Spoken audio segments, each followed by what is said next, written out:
Bienvenue à ce nouveau rendez-vous lecture. Je vous propose ici une nouvelle histoire de Pierre Bellemare, une petite histoire très simple à consommer vite fait bien fait. D'ailleurs, on va y aller assez vite. Place à la lecture de La Robe bleue, tirée du livre qui s'appelle Le Carrefour des angoisses, qui lui-même fait partie d'une série de livres qui s'appelle Les Aventuriers du XXe siècle. Voilà, vous savez tout. Allons-y, on se retrouve juste après. La robe bleue. Tout commence un jour de printemps de l'année 1966. Arlette, 24 ans, est assise sur un banc public de la capitale, l'air boudeur. Car Arlette ne travaille pas. Elle est sans profession, comme c'est le cas le plus fréquent à l'époque. À part cela, c'est une jolie blonde, toute menue. Ses meilleurs amis affirment qu'elle n'a pas de cervelle. Son mari, Jean-Jacques, préfère dire que c'est une femme-enfant. Et il y a du vrai dans ce jugement. Arlette est capricieuse. Quand elle a envie de quelque chose, elle le veut tout de suite, même si ce n'est pas raisonnable, même si ce n'est pas possible. Et en ce moment, Arlette veut la robe qu'elle a vue la veille chez un couturier chic, une robe de soie bleue. Seulement, elle vaut 500 francs. 500 francs en 1966, c'est beaucoup d'argent, et leur ménage ne roule pas sur l'or. Hier soir, quand son mari est rentré, après l'avoir embrassé tendrement, Arlette lui a parlé de la robe. Tout a bien été au début, mais il a fallu annoncer le prix. Jean-Jacques ne s'est même pas fâché. Il a éclaté de rire. 500 francs, alors que nous n'avons pas encore payé les traites de la voiture ni du réfrigérateur? S'il te plaît, ce sera à la fois mon cadeau d'anniversaire et de Noël. J'en ai tant envie. Quand nous aurons gagné le gros lot à la loterie nationale, je te promets que tu l'auras. En attendant, passons à table, j'ai une faim de loup. Et voilà. Rien n'y a fait. Ni ces pauvres regards d'enfants battus, d'habitude irrésistible, ni ces larmes, ni ces tendres tentatives. Arlette n'aura pas sa robe. Ce matin, la rage au cœur, elle est retournée devant la vitrine. La robe bleue était là, qui la narguait. Arlette l'a contemplée longuement, et maintenant, elle s'est assise sur un banc public pour bouder. Soudain, elle remarque un sac à main près d'elle. Un très beau sac de grande marque, avec une longue courroie formant bandoulière.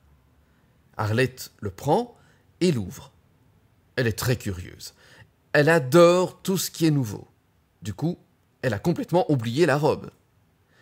Arlette commence à fouiller et sort une liasse de billets. Elle les déplie, les compte. 5 billets de 100 francs. 500 francs. Arlette a toujours été d'une honnêteté scrupuleuse. S'il y avait eu moins, ou s'il y avait eu plus, 1000, 2000 francs, elle aurait immédiatement rapporté sa trouvaille au commissariat. Mais 500 francs, la somme exacte.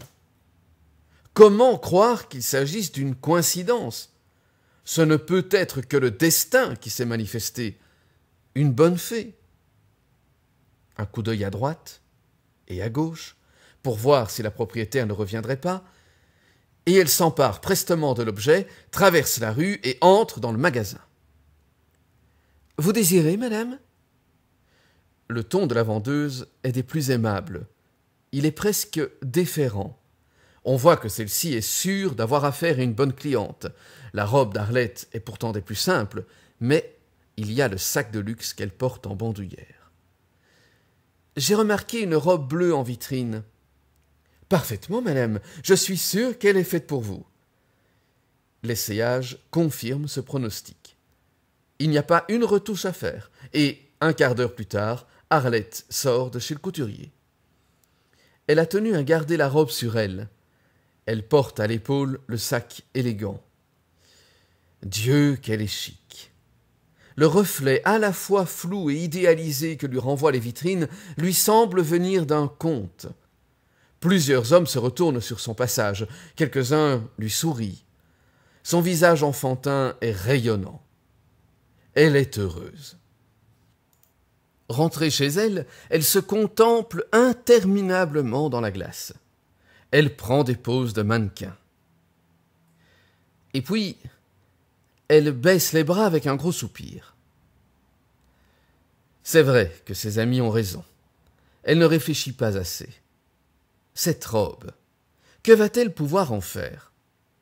Elle ne pourra jamais la mettre. Elle s'était imaginé naïvement la joie de Jean-Jacques quand il la verrait habillée ainsi. Sa joie. Il va tout de suite lui demander « Mais avec quel argent as-tu acheté cette robe ?» Et que pourra-t-elle lui répondre? Alors, brusquement, Arlette prend conscience qu'il n'y avait pas de bonne fée, que ce sac à main a une propriétaire, que ces 500 francs n'étaient pas à elle, qu'elle les a volés. Voleuse. Elle est une voleuse. Prise de panique, Arlette court, cachée sous une pile de linge, le sac et la robe. Le soir, quand Jean-Jacques rentre, elle est à 2 doigts de lui dire la vérité. Mais les mots ne viennent pas. Cette fois, elle est consciente d'avoir fait une vraie bêtise. Elle sait que c'est très grave. Les jours passent. Arlette se tait. Et plus le temps avance, plus sa situation devient intenable. Elle ne peut plus penser qu'au sac et à la robe. Elle devient absente, irritable. Elle dort à peine. Jean-Jacques croit qu'elle est malade ou contrariée à cause de lui. Il redouble de gentillesse, de prévenance. Arlette n'en est que plus furieuse contre elle-même. « Cela ne va pas, ma chérie ? Je t'assure que tu devrais voir un médecin. »« Mais non, mais non !»« Tu me caches quelque chose. »« Non. Ne me dis pas que c'est ce que nous espérons depuis si longtemps. Un heureux événement. » Cette fois, Arlette éclate en sanglots. Elle n'est pas loin de la crise de nerfs. C'est cette allusion à l'enfant qu'ils attendent depuis le début de leur mariage qui la décide. Elle est allée trop loin dans le mensonge. Son attitude vis-à-vis de Jean-Jacques s'apparente à une trahison. Le soir suivant, le 6e jour après son forfait, elle franchit le pas. Tremblant de tous ses membres, elle sort la robe de sa cachette. Ahurissement de Jean-Jacques. « Qu'est-ce que c'est que cela ?»« Eh bien, la robe bleue dont je t'avais parlé. »« On te l'a offerte ? Tu as un amant ? » ?»« Non, je me la suis achetée. »« Avec quoi ? » ?»« Tu as vidé notre compte en banque ? » ?»« Non, non, ce n'est pas avec notre argent. C'est avec 500 francs que j'ai trouvé dans un sac. » Et, d'un air lamentable, elle sort l'objet de luxe de sa pile de linge. Il y a un interminable silence. Le plus terrible, c'est que Jean-Jacques ne crie pas. Il a les mâchoires serrées, la voix sèche. « Je m'étais trompé sur ton compte. » Le ton est glacial, comme celui d'un jugement, d'un verdict. Arlette est blême. Elle a un instant la crainte horrible que son mari va lui annoncer son intention de divorcer. Mais non. Il se met à exploser. Et c'est presque avec soulagement qu'elle accueille sa colère. « Tu es une idiote, la dernière des idiotes. Il n'y a pas de mots pour te qualifier. Tu as imaginé que la propriétaire a porté plainte ? Tu comprends ce que cela veut dire ? Ouvre le sac, il doit y avoir des papiers avec une adresse. » En tremblant, Arlette retire une carte d'identité. L'adresse est une rue du 16e arrondissement. Des gens importants, bien sûr. Ces personnes-là ne font pas de sentiments, tu peux me croire. Toi, tu iras en prison, et moi, je perdrai ma place à cause du scandale. La scène dure encore un bon moment. Mais Jean-Jacques, qui est un homme d'action, finit par cesser ses invectives et donner ses instructions. Bien. Demain matin, tu iras rapporter le sac toi-même.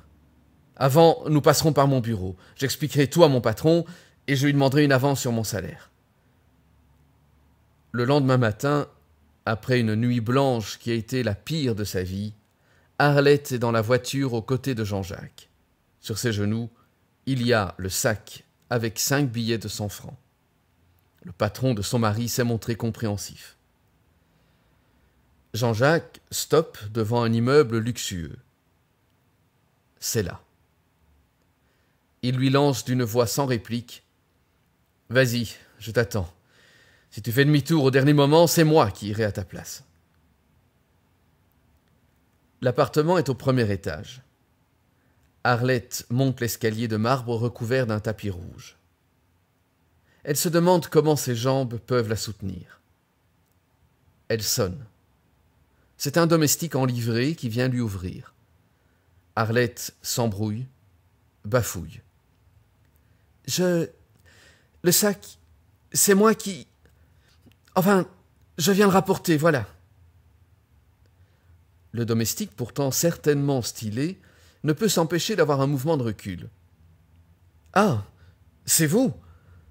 Veuillez me suivre au salon. » Assise à l'extrême pointe d'une bergère Louis XVI, Arlette continue à vivre son cauchemar.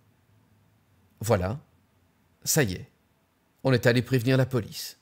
Jean-Jacques la verra ressortir entre 2 agents. Elle voudrait être ailleurs, être quelqu'un d'autre, n'avoir jamais existé. Elle voudrait qu'on la retrouve morte, là, sur le tapis chinois. Trop tard. La porte vient de s'ouvrir. Une jeune femme élégante vient vers elle. Arlette dit tout d'une traite la phrase que lui a fait apprendre Jean-Jacques. « Madame, je vous rapporte votre sac, j'aurais dû le faire plus tôt, pardonnez-moi. » Mais, à sa stupeur, la jeune femme éclate de rire. « Vous pardonnez ? Après ce que vous avez fait pour moi ? Est-ce que je peux vous embrasser, au contraire ?» Et elle l'embrasse. Arlette ne sait plus ce qui se passe. Elle ne sait plus rien. « Vous n'avez donc pas vu ce qu'il y avait dans le sac ?» Arlette rougit jusqu'aux oreilles. « Si, il y avait 500 francs. »« Non, je ne vous parle pas de l'argent, mais du billet, le billet d'avion Paris-Rome. Sur le moment, j'ai été horriblement contrarié. J'ai dû annuler mon voyage. Mais vous m'avez sauvé la vie. Le Paris-Rome s'est écrasé et il n'y a pas eu de survivants. » La jeune femme marque un temps et continue. « Je vous aurais bien laissé l'argent du sac, mais ce n'est pas assez. Tenez, prenez ceci. »« Si, j'insiste. » Elle retire de sa main droite une magnifique, une éblouissante bague en diamant et la lui passe au doigt. « Elle vous va parfaitement. On la dirait faite pour vous. Je suis sûr que vous avez une toilette pour aller avec. » Et, comme dans un rêve, Arlette s'entend répondre « Oui, une robe bleue. » Voilà comment on devient une héroïne sans le vouloir et même avec de fort vilaines intentions. Mais il n'est tout de même pas recommandé de suivre l'exemple d'Arlette. Ne volez pas un sac à main, même s'il contient un billet d'avion. Vous ne sauverez la vie à personne et vous risquerez au contraire de très graves ennuis. J'espère que cette petite histoire vous aura plu et si c'est le cas, pensez à liker, à partager, c'est important, faites connaître mes vidéos et abonnez-vous. En tout cas, à très bientôt pour une nouvelle lecture et peut-être même à tout de suite car je suis convaincu qu'il y a des précédentes lectures que vous n'avez pas encore découvertes. À bientôt.